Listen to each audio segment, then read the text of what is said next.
Perfect. Thank you very much. Cool. So hi, everyone. Welcome. Thank you so much for joining. It's good to be partnering with General Assembly again. This session is all about grabbing your audience's attention and communicating quickly and effectively. And to start off with a bit of an intro, my name's Jack. I'm a product manager at Clipchamp. And if you haven't heard of us, Clipchamp is an online video editing platform. And our mission is to allow anyone to tell stories worth telling with video.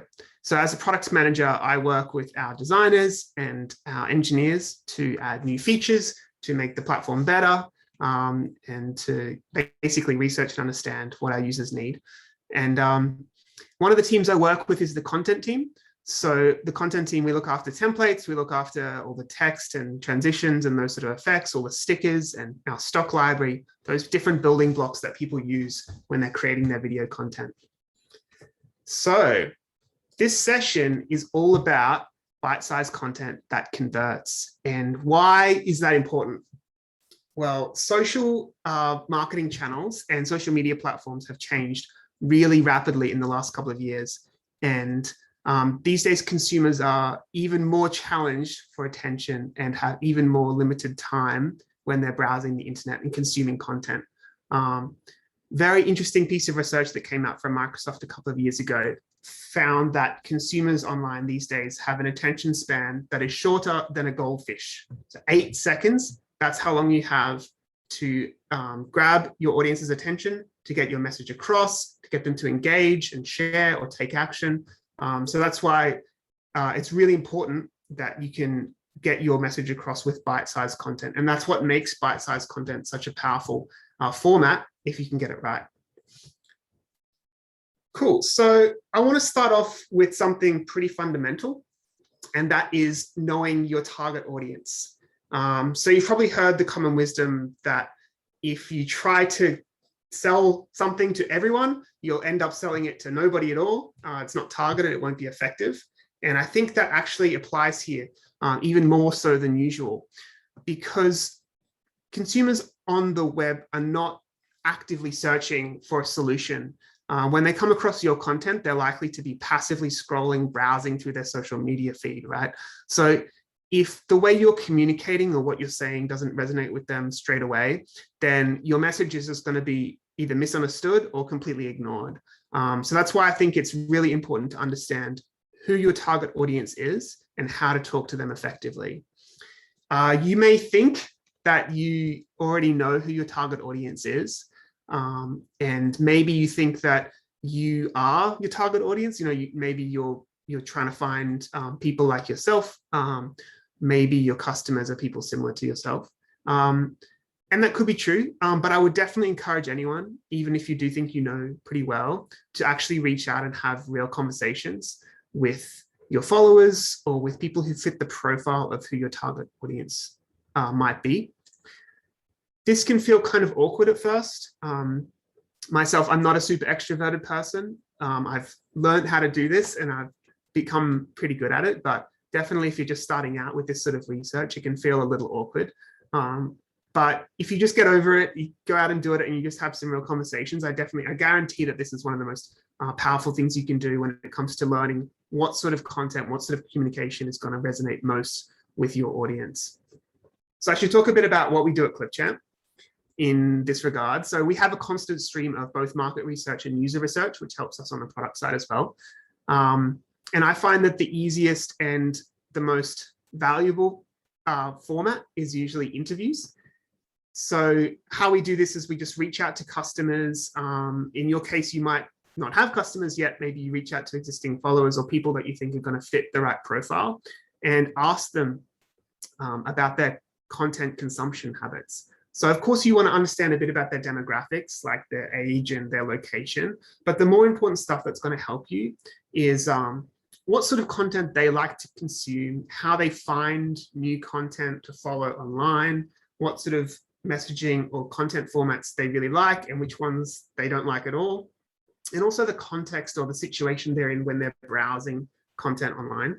So are they distracted? Are they trying to find a couple of minutes in their busy schedules, or are they able to give it a bit more focus? These are the sort of data points that are going to help you a lot when you're putting together your content strategy and figuring out how to communicate most effectively. People love talking about themselves. So as long as you keep an open mind in these conversations and you don't treat it as a sales pitch, then even from a 30-minute chat that's pretty casual, you'll get a lot of insights that you can use, things that you can try in your next content that you produce, and just see if it works. And if you do this regularly, or you have a couple of sessions like this, then you'll be armed with so much more information for your content to hit. At Clipchamp, like a lot of other companies, we use something called personas, which is kind of a made-up representation of our audience member. It's a made-up person. You probably know what it is, right? It's a made-up person that sort of represents everybody in our audience. The valuable thing in a persona is the research that goes into creating it. It's not the process of giving a fake person a name and making up information about them. That part of it is just a way to communicate and share understanding within a team.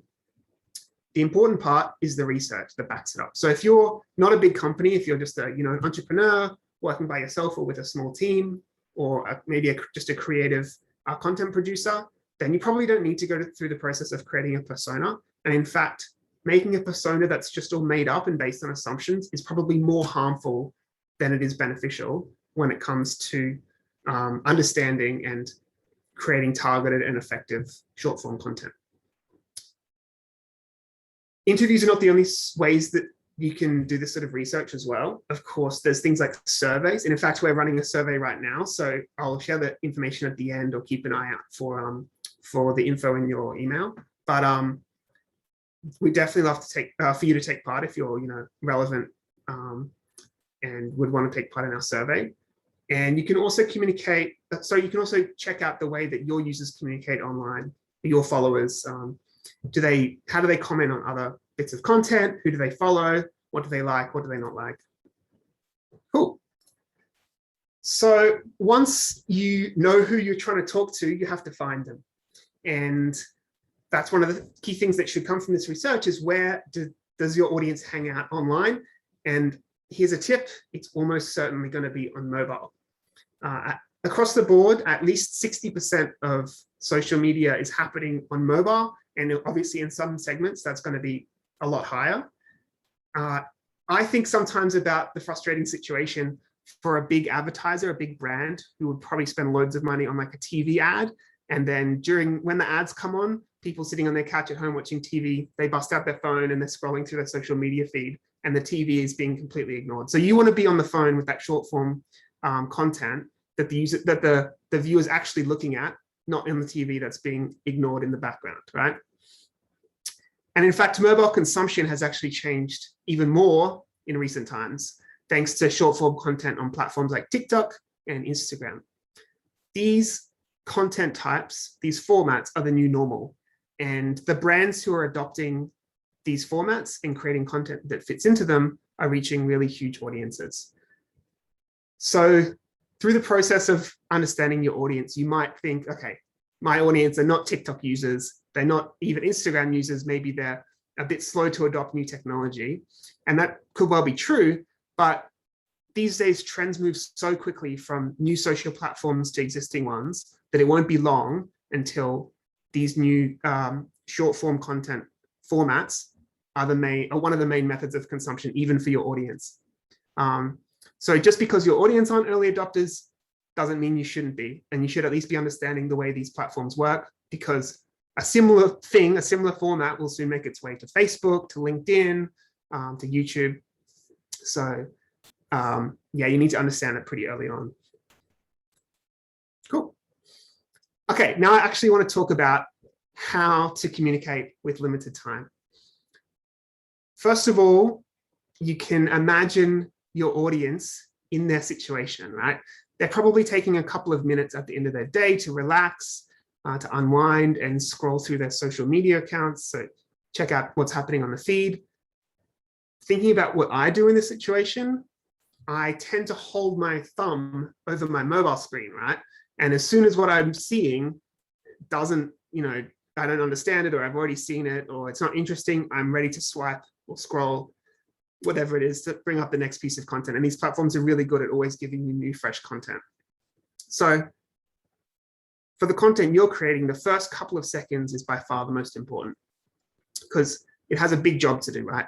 What you're trying to do is convince the viewer to not scroll on, to not swipe on to the next bit of content. So here's some tips. The first couple of seconds, you need to grab their attention. You could do this with a really interesting proposition, a text that's a very intriguing setup, something they might be intrigued to keep watching and find out more about. It could be a really interesting visual, some video or graphic that really draws their attention. Whatever it is, you can't waste time sort of building up to it. You've got to try to grab their attention straight away within the first couple of seconds. Second, you need to get your message across straight away. So it's not just about attracting their attention, it's also communicating your message in a really simple way right from the very beginning. In some cases, it could mean just starting with your message right on the screen at the first bit of the content. What do you want them to know? In other cases, it could be a really intriguing setup that then hopefully they stick around and see the main message or the punchline immediately afterwards. I think of it as a bit like newspapers, like social media is the new newspapers, right? When people read newspapers, they often just skim the headlines and they skip the rest of the content. And newspaper articles are specifically structured so that the key information is communicated right in the very first line. And social media content should operate in the same way. Don't waste your time setting the scene, just get straight into the content. Cool. Third thing is your brand. So if you work for a company, of course, you'll have a logo and brand elements. Even if you're a content creator, just an artist or a personal creator, you might have certain things that you consider part of your personal brand, artist signature, those sort of things. Brand should be included in your posts, in the content, probably from the beginning. And the reason is because a user who's scrolling through social and doesn't engage with your content, say it's a video, they don't watch it all the way through, you still have a chance to start forming an impression. They see your brand in the content, they see the first headline, whatever it is that you show in the first couple of seconds, they'll be building up an association in their minds. Every time they see it in their feed, they'll understand a little bit more about your business, even if they're not engaging with your content all the way through. And that's why I would suggest don't be shy with the branding. Of course, you have the display picture, your profile picture, you have your display name or your handle on the platform, and you should test those things and see how they look in the feed. But as well as that, you can put your logo, you can use the right colors, the brand colors, or even your slogan, and have that from the beginning of the video or content so that you can start building up that association and have quite visible branding. The final thing is a call to action. So reminding ourselves of the situation our viewers are in, they're only sort of passively consuming content, right? So if you manage to attract their attention and get them to stick around and watch your whole content, absorb the message, you also want to keep the call to action very simple and obvious. Don't make it subtle. They're not thinking, they don't want to figure out how to do something. If you want them to do something, tell them how to do it. So a strong call to action might be something like, go check out my newest blog post or video, go use this discount code for your next purchase, like and subscribe, all those sort of things. Whatever you want them to do, just come out and tell them, because they're only passively consuming. So if you want them to do something, it needs to be obvious. Cool. All right. Clipchamp is a video platform. So I want to talk a bit about video specifically and how to put together bite-sized content. A really great starting point can actually be long-form content and repackaging that, editing it down into a bite-sized package. And the reason I think this works so well is because you're taking what's maybe a 10-minute video of really good content, taking out all the highlights and just putting those bits, the best bits, into a 30-second video or around that length, right? So it's all going to be gold. It's going to be just the really good stuff. So it'll be really packed full of value for the viewer.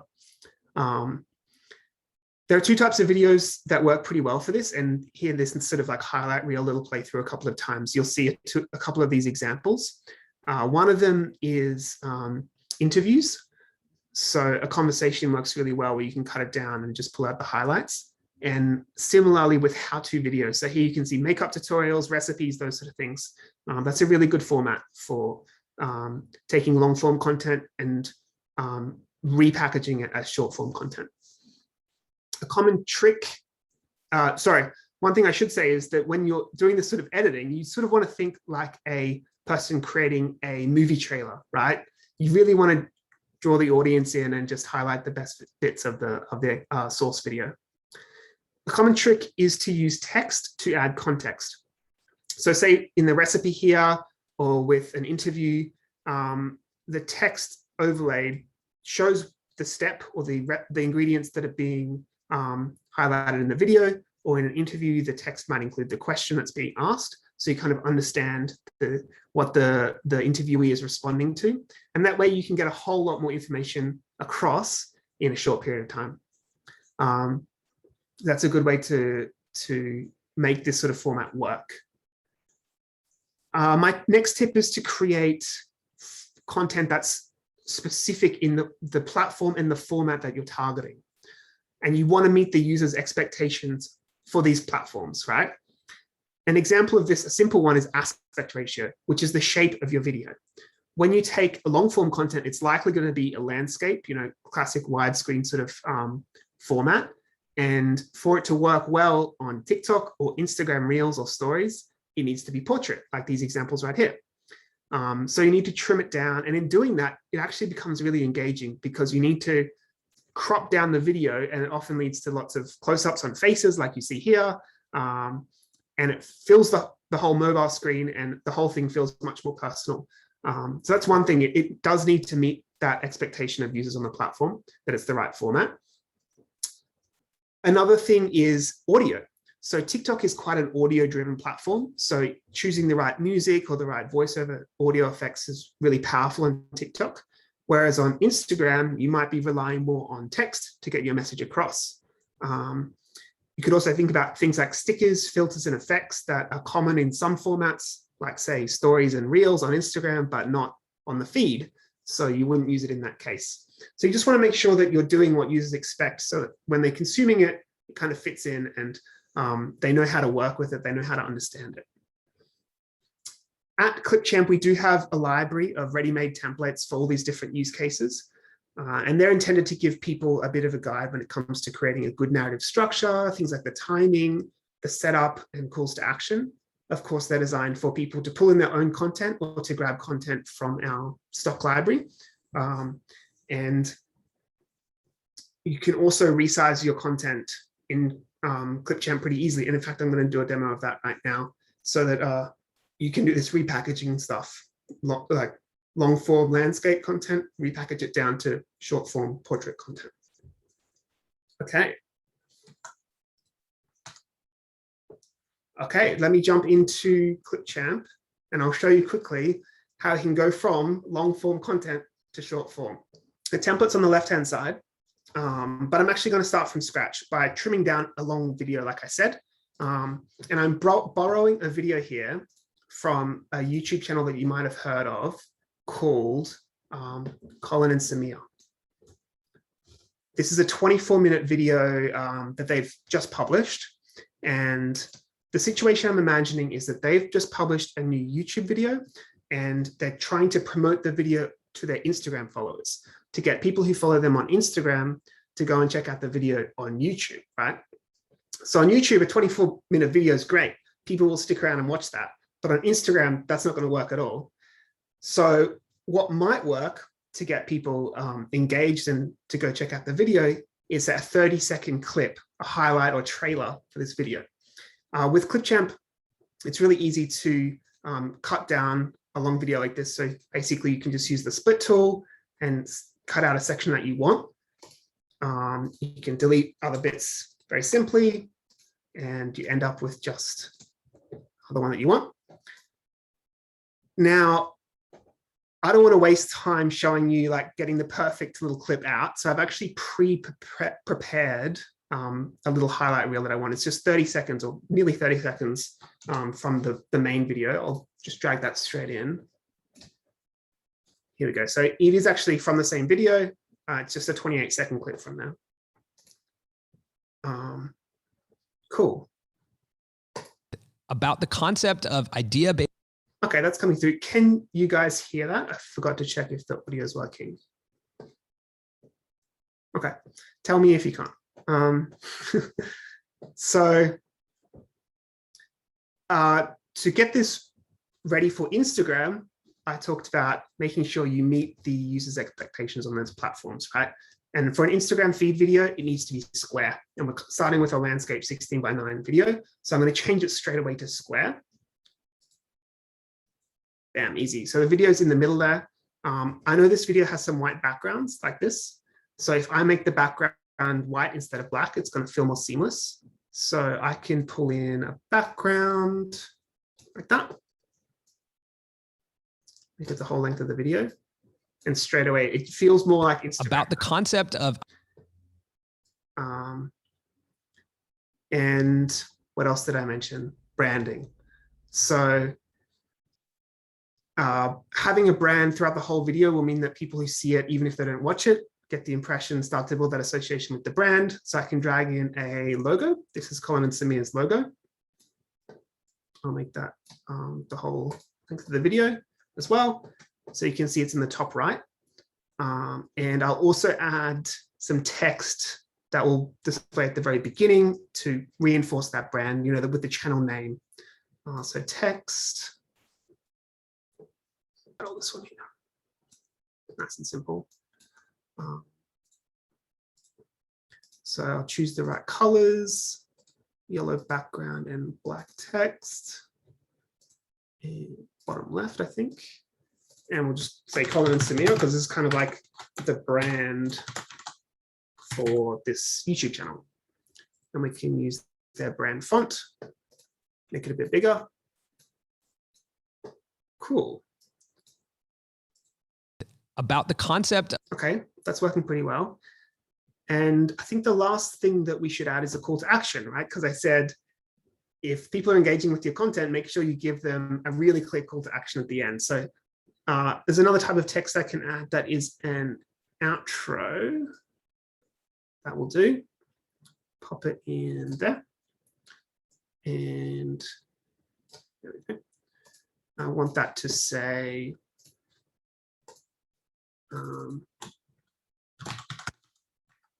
new video, check it out on YouTube, yeah?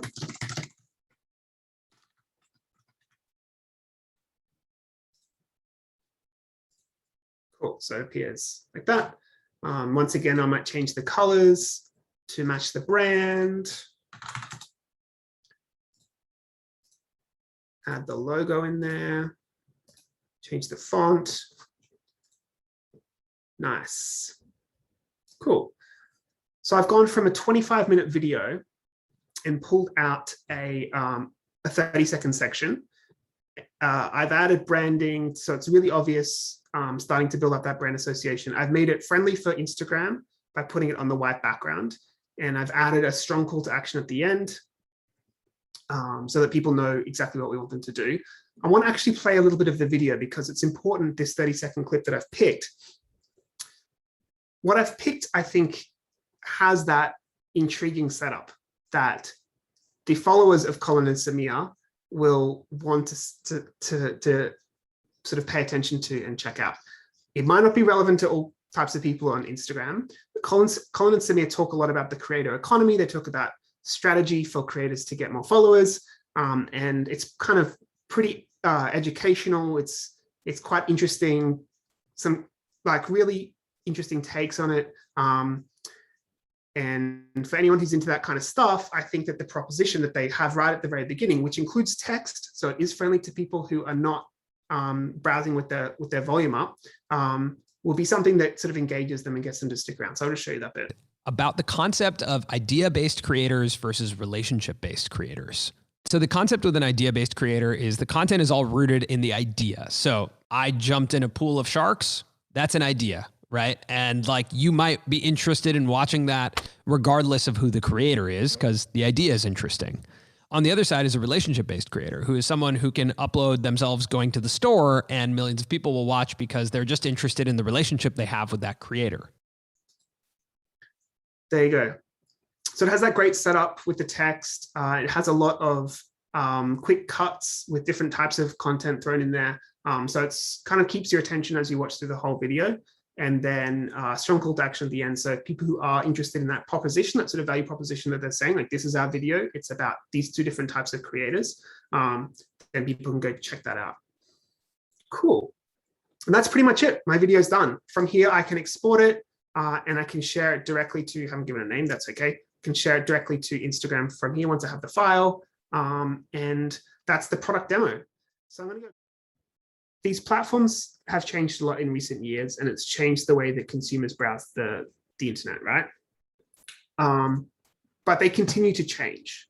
So as a content creator, you need to be constantly testing and adapting your content.